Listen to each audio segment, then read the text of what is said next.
I'm going to say this quickly, I think, because I am going to go through the show. If I'm lucky, I can do this under 15 minutes. Literally under 15 minutes. This does not need to be long unless I rant. Because you look at this show, means nothing. Literally, the majority of this SmackDown is going to be repeated when they do Survivor Series. You're going to know what's going to happen. You're going to know what's going to happen. Because they're going to repeat it during the match, before the match, and you're going to see a recap of it. So you didn't even need to watch this. This was, what? Great? Were the matches great? No. Not because the match quality, but it made no sense. It's like, what? What are they doing? That's the title I just threw on there. Let's get to the opening. Let's do the tag titles. Street Profits versus Judgment Day. Did you actually think Judgment Day was going to lose? Did you actually think the Street Profits were going to win? Did you even think Bobby Lashley was going to be happy with B-Fab by his side, where there's no more Ashanti Adonis? It's just B-Fab with Bobby and the Street Profits, and they lose. Bobby's pissed. Street Profits look like bitches because they lost to Judgment Day, and Mommy helping out. And what does that give the Street Profits? Nothing except pissing off Bobby again with B-Fab by his side. Do I really care? No. Because if they're trying to make the Street Profits mean something, and Bobby gets pissed every time they lose, where is the end game for that? They say there's a slow burn. As I've said so many times, this is not about a slow build. This is about if you build it correctly while doing it slow. I'm saying it now because I know maybe just Alex is going to try and justify this, or JD may try to justify this. This is bad booking. It doesn't make a difference if Triple H is booking it, Vince McMahon is booking it, Bruce Pritchard is booking it, Ari Emanuel, who owns TKO Group Holdings, and WWE and UFC. I don't care who booked it. Even his daughter, who works in creative. I don't care who it is. It doesn't make a difference if you're trying to build up. If the building up of your characters, your storylines, and your matches are crap, while you're trying to build up into something you think is going to be good, it's still crap. Moving on. Let me give it to you like this. What is KO doing at the Survivor Series? As far as I know, nothing. What is LA Knight doing at Survivor Series? As far as I know, nothing. What is the couple of Fury and Grace Waller doing at Survivor Series? As far as I know, nothing. I could be wrong. You could tell me below if any one of these four men are doing anything. Because what did we get? A Grayson Waller effect trying to make fun of KO because he was suspended last week. He comes back now. He's pissed off that he can't do the interview. They start talking about LA Knight, and the moment that they mentioned LA Knight, I said, oh no, they would not do a match here. They wouldn't do a match here to make up for him not being on the show. And he comes out, and he says, y'all messed up twice. Because you put KO in your mouth, and you put me in your mouth, and what did we get? Next to them getting hit in the face because they were talking over and over again. We're going to hit you in the face, and that is Grayson and Austin, and we have a match which, guess who won? Guess who won? Take a guess. Take a guess who won. Who was going to win, and the kicker here is, you could have put it on the pre-show or the PLE. I'm not saying that would have been great, but at least they would have been on the show. They would have been at Survivor Series. Unless they're going to do something special before the PLE starts. At the kickoff, they're not even in it. All four of these guys were wasted on a match. One of them is so over stink as LA Knight is in a stupid match just to make the fans happy, but not the fans happy that are Survivor Series. They want LA Knight, and possibly he's not there. As far as I know, he's not there. After he went and worked with the the king of WWE, Roman Reigns. What did I say? I'm still worried about him because they threw him here. And the question was, once he met Roman, would they keep him here? Or would they do this? What did he just do? He worked with KO, Fury, and Grayson Waller just to have a match because they had nothing for him at the show, so they just threw him here. If they do that stupid old trope, and I'm saying it now, if they do that stupid old trope that, oh, you're so much like this, we're about to pull the rug from under you and make you go like this, and let's see if you can sink or swim. If they're doing that, and I don't care if it's Triple H, I don't care if it's Vince, I don't care if it's Bruce, it makes no difference. If you do that to him, in this day and age, it's the most stupidest thing you can do. You need new stars. You had the same old people for so long, you don't got anything. And if they do that little bit where they're just making them look like crap for no reason, other just to see if he's willing to rise up when you don't need to do that anymore because Vince supposedly is not in charge anymore. It's Triple H or Bruce or Ari Emanuel's daughter, because Ari Emanuel's daughter is also part of creative. And I'll say it again, from TKO/WWE. Let's move on. Let's move on. Brawling Brutes versus Pretty Deadly. Another rematch, because they've had so many matches that we love so much.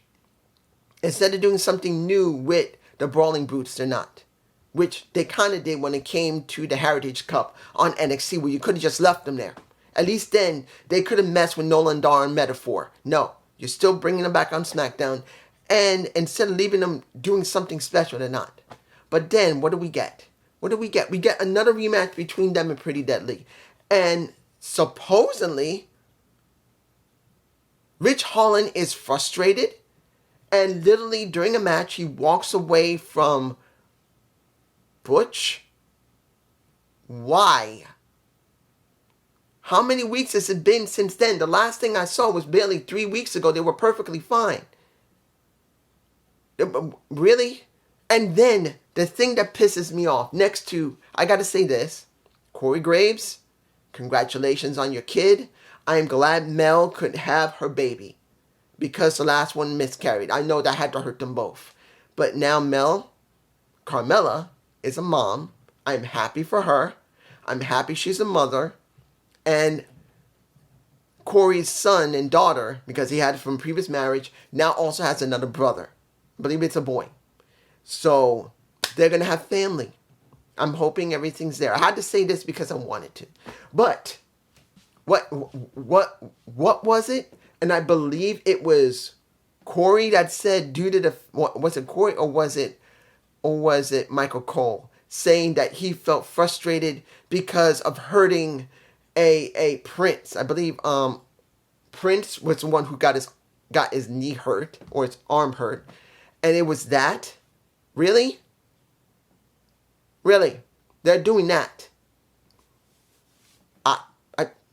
I don't know.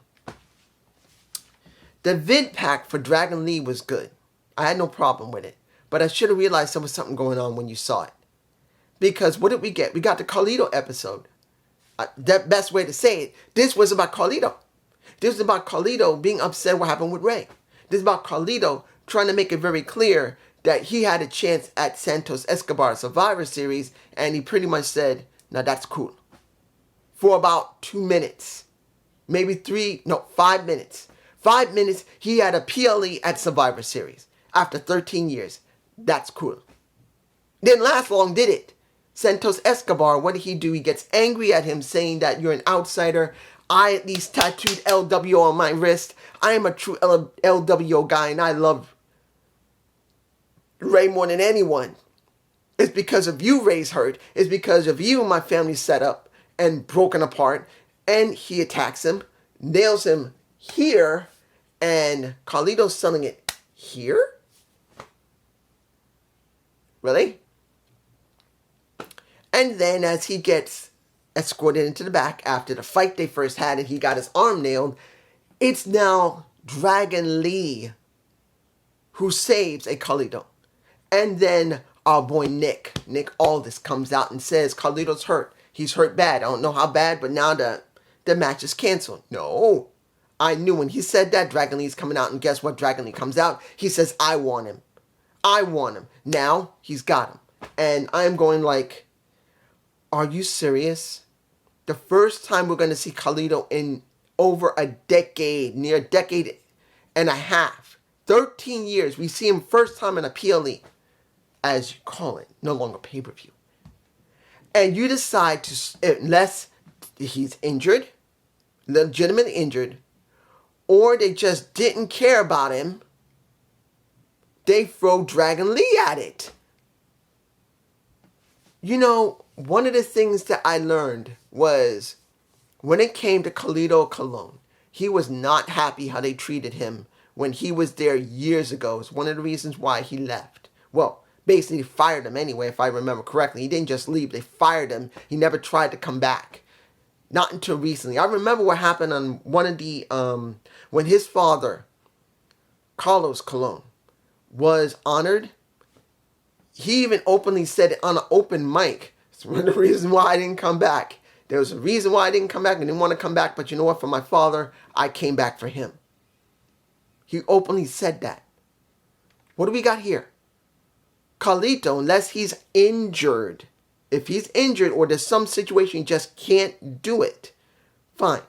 But if he wasn't injured and they decide to swap his ass out for Dragon Lee when we rather see Carlito with Santos Escobar because it's directly related to the damn match?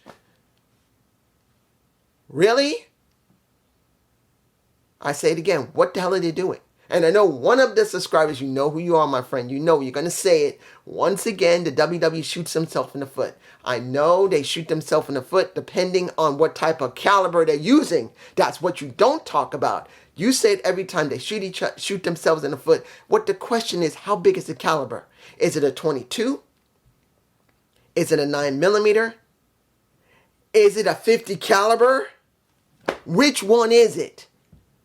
As far as I'm concerned, I don't hate Dragon Lee, but instead of us getting a match where it could be with Carlos Colon's son, Carlito, someone that we've been wanting to see for years, he's back. And if he's not injured, if he's not injured, this will piss me off. If he is injured, legitimately, he just can't do it. That's the reason why he came out and let them kick his ass. Fine. But if he's not injured and they give it to Dragon Lee instead of Carlito, I'm angry. I'm going to say it right now.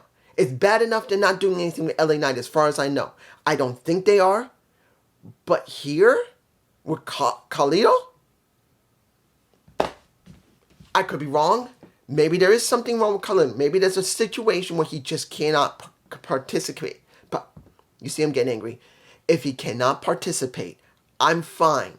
Cool. I'm fine with it.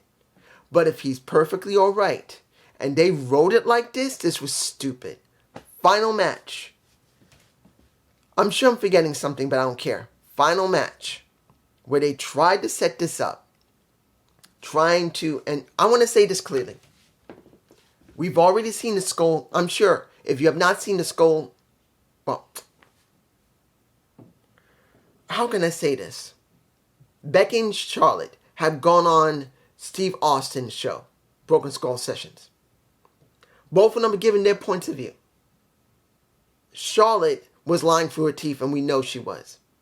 Becky wasn't too far behind it. I mean, she was a little more honest. But both of them are not telling the whole story. We know this. Neither one of them wants to take full responsibility for it. They're saying that the other one wasn't too happy about it. It was supposedly a mistake. It don't make a difference. Both of them didn't want to work together, so they were both separated on two different shows, SmackDown and Raw. No problem. Seeing them together shows that at least they understand to do business. That's one of the things we all wanted. It's not the point if they liked each other. Just do your damn jobs. You are pro wrestlers. Get in that fucking ring and do it right. Follow the storylines. Follow the scripts. Don't let your attitudes get in the way of making money and pleasing the fans who not only give you the money, but they love you. They want to learn from you what it means to be a successful person. As a pro wrestler, as a face, or hate you as a heel, doesn't make a difference. They are paying good money to see people they love and adore. That is your job. It don't make a difference if you have an attitude towards each other. Work it out and get in the damn ring and do it. And supposing they did. That's the reason why they're working together, because they would never put them together if they were having an attitude, because of both their own standings. Look, whether you like it or not, both of them got clout. Both of them have influence. And if both of them didn't want to work together, it would not happen. Unless they're going to both be fired, which we would hear the dirt sheets about it soon. Because if there was some type of attitude in the back, trust me, it will leak. It will leak that both of them or one of them was going to have a bad attitude, but the other one's willing to do the job, whether it's Charlotte or Becky, makes no difference. It's going to come out. So if they both were okay, we're still not too good with each other, but if this is part of the storyline, all right. Or they both faced each other and said, look, we've had our time. We don't like each other all the time, but let's bury the hatchet and at least let's work together. Good. We get this entire segment when we see Shotzi. And I got to say this, and I'm not trying to be a pervert or nothing. But when we see the opening, and we see that all the women are there, Becky, Charlotte, Shotzi, and Bianca. Tell me something. Who is the one that seemed a little too overstimulated? Who sounded like she was orgasming? And I'm not saying this because I want to screw Shotzi. Anybody wants to screw Shotzi. But the point is, when I look at Shotzi Blackheart, she doesn't feel like she belongs there. Not because she's a misfit wrestler. No. It's that it looks like Jade Cargill should be in that spot. Not Shotzi. But Jade's not there. They gave it to Shotzi. Even though she's part of the story with Damage Control, it felt like Jade should have been in that spot. Not Shotzi. And then hearing how she was talking. At one point in the very opening, she was moaning like she orgasmed. I'm sorry. There's excited and there's orgasm excited. And that's how she sounded. And I'm going like, what? Really? This isn't about you trying to be excited to kill and mayhem in the ring and to be different. You literally sound like you orgasmed. You sounded way overstimulated. And then they had that segment with her and Charlotte, where she's trying to explain what happened when he got her hair cut. Well, if you don't know, legitimately, she cut her hair because of her sister. I believe she had leukemia, and she was going to lose her hair. So she decided to cut her hair like her sister was going to lose her hair. So she cut it, so it would be easier for her sister to show love to her and solidarity. But they tried to make the story that Charlotte was trying to say, hey, you're still beautiful even if your hair is short. And Charlotte was trying to sell that Shotzi was getting upset. And she wasn't. She didn't even have the look on her face like she was upset. And Charlotte's holding on. Don't do that. I'm going to cry. She didn't even look upset. She didn't. If she had put her hand to her face, at least making it look like she was trying to sell emotion, I would have bought at least a little bit of it. But no.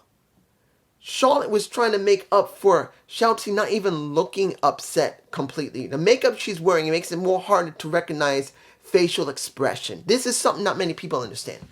I think I'm going to go beyond 20 minutes. I'm going to make this clear. One of the things people need to understand when you wrestle or when you act, facial expressions are important depending on the role. Shotzi, at that moment, as a pro wrestler, was supposed to relay emotion. But one of the problems she has is that she has a lot of makeup on, particularly around her eyes. Her eyes were very darkened. There is no way you're going to be able to tell clearly that she was highly upset. What?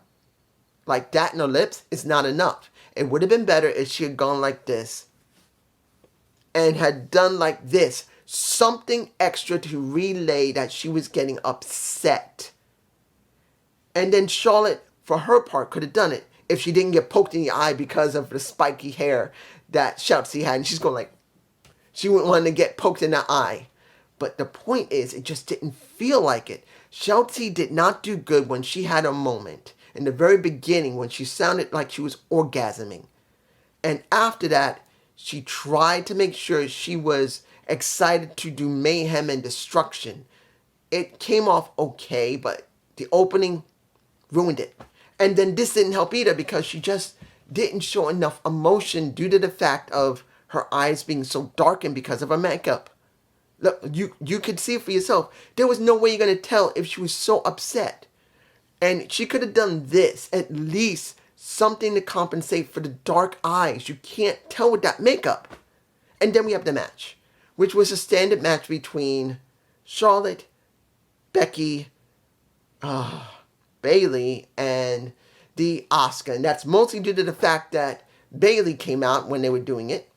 Bayley set up a situation, and Bayley thought that the others would agree, and they did not. So they made Bayley go out there with Asuka. Now I'm going to tell you this. I didn't see the ending of the match. I had to go and pee. I went and took a piss. I've been waiting a while. So I took a piss. So when I came back, the match was over. Damage Control's music was playing. I'm pretty sure that they won. And this is what I thought might have happened. That they were nearing the end. That either Charlotte or Becky had that moment. But one or the other messed it up for them. Flat out, by accident. It will be obvious that it was an accident. It was not on purpose. But they still lost. Then I saw both of them looking pissed off. Becky walks away pissed. And that's the end of the match. And the end of the show. What's going on? What happened? Am I enthusiastic after seeing that for Survivor Series? No, I'm not hyped for it. Maybe just Alex is hyped like crazy. I'm not. Maybe JD's hyped about it. I'm not. There's not going to be no, from what I can tell, and it could still happen, there's no Roman Reigns. He's not going to show up. Yes, we're getting Randy Orton, but that's a big question how well his back has been able to be taken care of. We are not going to have LA Knight on the show, as far as I can tell. KO is not going to be there unless they're going to do some type of last minute change or some last minute match that's going to be set up in the back. And it's going to make believe that it's going to be done because someone else is going to get hurt. We're not even getting Carlito against a Santos Escobar because now they're switching him out for Dragon Lee because either they just didn't want Carlo Colon's son, Carlito, about to botch Carlito's name, or he's actually legitimately hurt or there's some situation he just can't wrestle, that he's not hurt. If there's nothing wrong with Carlito, he didn't have an issue, and he's not hurt, this was dumb. I didn't want to see Dragon Lee on the show. I wanted to see Carlito, not Dragon Lee. I don't hate Dragon, but I wanted to see Carlito go up against Santos Escobar. This is just me. I'm done. Peace.